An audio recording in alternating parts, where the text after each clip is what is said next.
Hammaga salom, hurmatli podpischilarimiz, obunachilarimiz. Bugungi mavzu juda ham qiziq mavzu. Bugungi mavzu ko'krak kattaligini, gigantomastiya diagnozini tarvuzlar shaklida ko'rsatib berishga qaror qildik. Mana hamkasbimiz Gulyaxon hamkasbimiz shaklida hozir bitta premyer qilamizda. Mana xuddi shunaqa shaklda ikkita tarvuz olindi. Har bittasi 5 kilo, 5,5 kilodan shunaqa shaklda qo'yildida, yelkaga qo'yiladi bu narsa. Qizimiz o'zini anaqa holatdaliklarini gapirib beradilar. Keling. Keldim. Ko'tara olayotganmanmi buni men? Ko'tara olasizmi? Ha, ko'tara olaman. Qalay? Nimani his qilyapsiz? Og'irlikni his qilyapman. Juda ham og'ir. O'zim kichkina bo'lsam ham, 55-60 kilo bo'lsam ham, va shu qanaqadir ham og'irlikni his qilyapman. Men nekomfortna. Baribir birinchi bo'lib bo'ynim og'riyapti, belim og'riyapti. Xuddi shu gigantomastiya oqibatida позвоночник grizhalar rivojlanadi, agar vaqtida oldi olinmasa. Keyin даже mana уже turgan holatimda oyog'im og'riyapti уже. Bu holatda men qimirolmayman ham. Na o'ngga qarayman, na chapga qarayman. Harakatlar cheklangan. Harakatlarim, O'tirsa turolmaysiz, tursa o'tirolmayman. Xohlagan ishni qila olmaysiz. Yo'q, qila olmayman.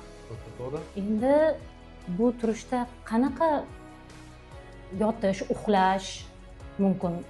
Nafasni patsientlarimizning shikoyati yotgan vaqtda tepadan og'irlik bosib turish natijasida nafas olish qiyinlashishi yuzaga keladi. To'g'ri. Terlashchi. Terlash bu juda ham katta og'irlik, ko'krak osti постоянно terlaydi bunaqa holatlarda, постоянно toshma toshadi, har xil toshmalar. Keyin nimani his qildingiz? Qani o'zingizdan. Inkomfortni o'zim his qilyapman. Keyin bu anaqada kattalikda menimcha dugonalarim oldida inkomfortni bo'ladi. Keyin kiyim tanlashda baribir juda qiynalaman. O'zingizga xohlagan kiyimni topolmaysiz. Yo'q, topolmayman, ham kiy olmayman. Bunaqa razmerda bo'lmaydi. Yo'q, bunaqa razmerda bo'lmaydi. Keyin ichki kiyimlarni ham topolmasam kerak deb o'ylayman bunaqa razmerda. Lekin yo'q, juda og'ir ekan, lekin уже belim og'riyapti. Уже belingiz og'riyapti. O'zi belim og'riyapti. Mana даже turgan holatda ham уже charchadim men. Bu og'irlikni ko'tarib. Tak, hurmatli obunachilar, bu kulgili holat tuyulishi mumkin, lekin aslida bu kulgili holat emas. Bu juda ham qo'rqinchli holat, to'g'rimi? Albatta, juda qo'rqinchli holat. Bunaqa holatda bizda yechim bor. Kelgan plyus tomoni bizda patsientkalar kelganda o'zi xohlagan razmerga ega bo'lish imkoniyati bor. Shu narsalarga katta ahamiyat berish kerak. Keyin yana bitta savolim bor. Bu og'irlikda qanaqa kasalliklar kelib chiqishi mumkin? Mana belga mana belim og'riyapti mana. Xo'p. Bo'ynim og'riyapti уже mana. Bu og'irlikni уже sekund уже ko'tara olmayapman. Og'irlik bor. Birinchi belgi. Umurtqa faoliyati buzilishi natijasida grizhalar paydo bo'ladi. Bundan keyin уже qolgan qo'rqinchli diagnozga kelib chiqaveradi уже. Qon aylanishlar buzilishlari, xotira pasayishi.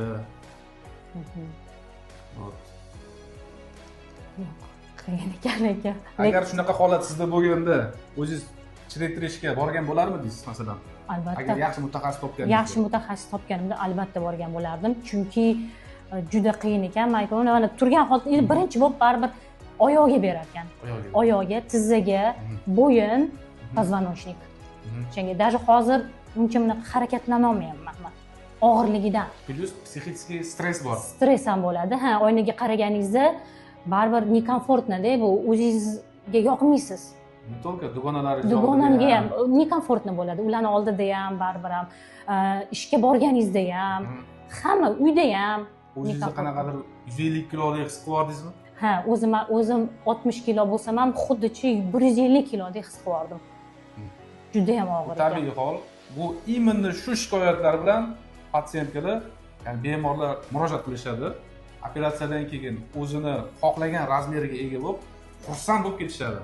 Mana hozir videoning oxirida bir nechta rezultat operatsiyalar, do-post operatsiyalar qo'yib boramizda, kuzatuvchilarimiz ko'rishi mumkin. Пожалуйста. Rahmat.